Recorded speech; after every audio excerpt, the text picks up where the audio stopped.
Ladies and gentlemen, this is all over the news. The Guardian, Trump calls Joe Biden enemy of the state. Business Insider, Trump, Biden enemy of the state, who looked like the devil. This is during, after a vicious and divisive speech condemning Make America Great Again ideology. I don't really know what that ideology is, aside from record highs in household median income and record lows in poverty.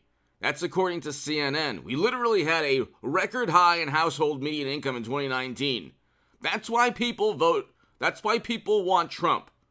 There is no extreme ideology that wants to be a menace to democracy.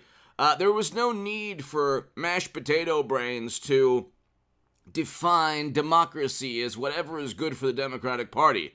Democrats know that they have a very difficult time defeating or countering Trump's economic and foreign policy message. That's another story, okay? We had hundreds of thousands of new manufacturing jobs under Trump. We had inflation, like 2 to 3%? That's even in his last year in office.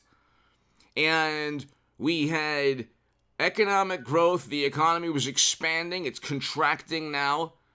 We didn't have the invasion in Europe, but okay, so let's just continue here. ABC News, Trump calls Biden enemy of the state during first rally since Mar-a-Lago search. And The Hill, Trump calls Biden and Joe an enemy of the state. So this is all over. I am simply reporting on public record, what all of media is reporting on, and two can play that game. If you want to utilize Lincoln Project talking points, this is a Bush, Cheney, and Rumsfeld propaganda or talking points or political consulting come to life. If you want to go ahead and harp on the soul of the nation, I mean, the last person who should be talking about anyone's soul is Joe or any Democrat, okay?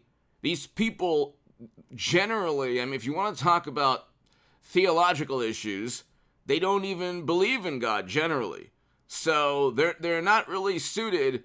If you want to talk about, it's a political statement, the soul of the country, it's like they don't even believe in any of that stuff. Their idea of what a spirit or a soul is, whatever CNN, their idea of morality is tied to groupthink.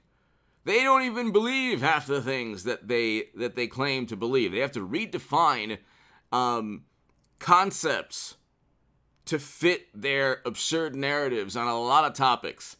So what they'll do is they'll actually, with Bernie Sanders, they'll actually cheat Bernie Sanders in a primary that they claim is fair and neutral. Then they'll pontificate about democracy. They don't even have a functioning primary system.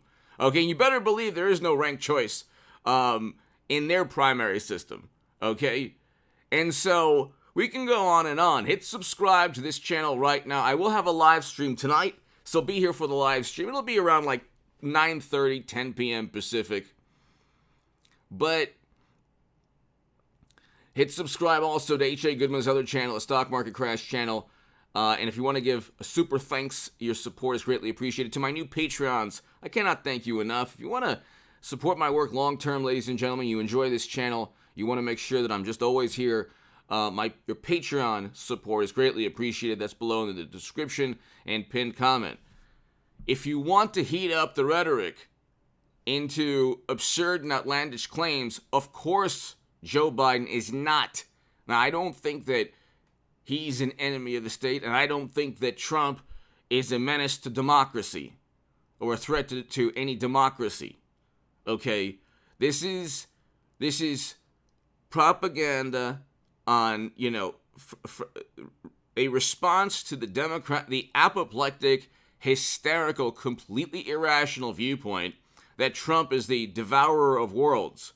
Okay, the difference between Trump and Biden is we had record low unemployment with Trump, record low Black and Latino unemployment, and you say, well, we have low unemployment now. Yeah, it took 2 years after experts and bureaucrats and Democrats tanked the United States economy to get back to low unemployment. And oh, by the way, real wages are down 4.4%. Poverty is up close to 15%. The whole selling point to being a Democrat is that you care about poor people. They created the poverty. The Democrats have created the poverty the past 2 years with their terrible policies, economic policies, and then if you look at foreign policy, it's an absolute catastrophe. And they're the ones who've committed actual crimes. I want Hillary Clinton, Donald Trump 2024. Okay? I don't think that, any political side, is this, is a detriment to democracy. I don't redefine democracy as my own political ambitions or objectives, okay? But it's so vapid. It's so meaningless to say these things. But I want a Hillary Trump 2024. I want to redo 2016 because they have not come to terms with Trump defeating Madam Secretary, like I said that he would in 2016 when I was on the left in The Hill, the Huffington Post, Salon. I was on MSNBC and CNN, believe it or not, and I said Clinton will lose to Trump. Now, at that point in time, ladies and gentlemen, Bernie Sanders, and I support Trump, obviously, and I voted for Trump in 2020. I was, at that point in 2015, 2016, the Huffington Post called me the biggest Bernie Sanders booster on the internet. The Washington Post called me the unofficial scribe of Sanders' most hardcore voters. Okay, I can tell you, I had a vantage point very few people had. I can tell you that they did the same thing they're doing to Trump. They did the same thing to Bernie Sanders. The difference is that Trump fights back. Okay? And at that moment, Bernie Sanders would have defeated Trump. They cheated Bernie Sanders, and then they got 3 Supreme Court picks, and then Dobbs, and then they blamed Russia, and then they're the political side, along with loyalists within the Federal Bureau of Investigation and other government intel agencies, journalists that were completely unethical, utilizing a dossier literally purchased by Clinton and the Democratic Party. They had to pay FEC fines to accuse Trump of things he didn't do. He did not collude with, because of Facebook ads and Twitter bots and the DNC emails being interference by another country. It wasn't interference to find out that Democrats were cheating Bernie Sanders. Okay, if Vladimir is going to hack into the DNC, don't you think top secret and special access program intelligence and classified data on secret servers for 4 years were infiltrated?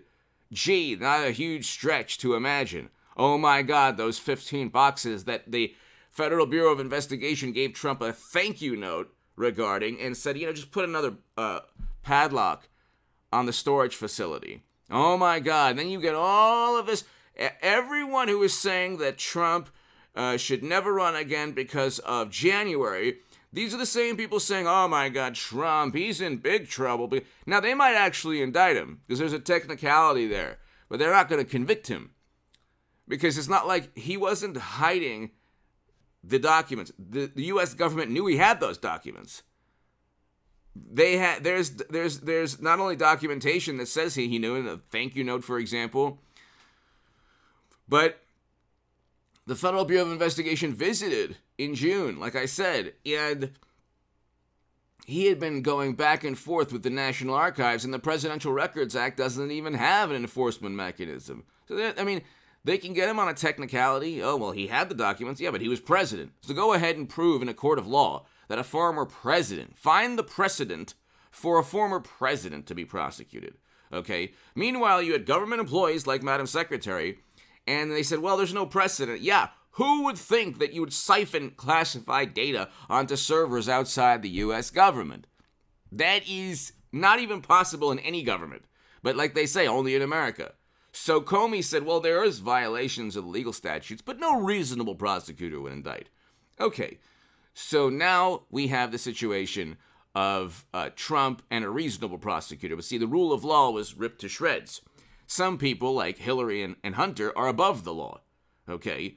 And then they pontificate about democracy as they cheat Bernie Sanders. Hit subscribe to this channel right now. No, Biden is not an enemy of the state, and Trump is not a menace to democracy. But if you want to play those games, our country is descending into madness now under Joe Biden's watch. So go ahead and see how those political stunts work.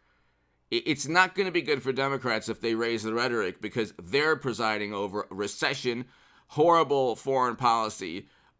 We didn't have these things under Trump. In his last year in office, that's completely the fault of apoplectic and hysterical one political side that gleefully tanked the U.S. economy. Trump didn't want to do that. Give me your thoughts below. That wasn't his policy. That was the policy of the highly educated. Give me your thoughts below. Hit subscribe right